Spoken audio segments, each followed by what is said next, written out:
தருமத்தை காப்பாள், துயர்களை தீர்ப்பாள். துர்க்கை பவானி அவள் அல்லவோ, கருமத்தை நீக்கி கவலையை போக்கி கை கொடுக்கும் குளிர் நிழல் அல்லவோ.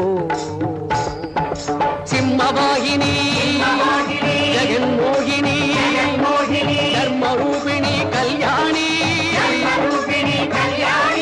கமலவாசனி மந்தஹாசனி காலபயங்கரி காமாட்சி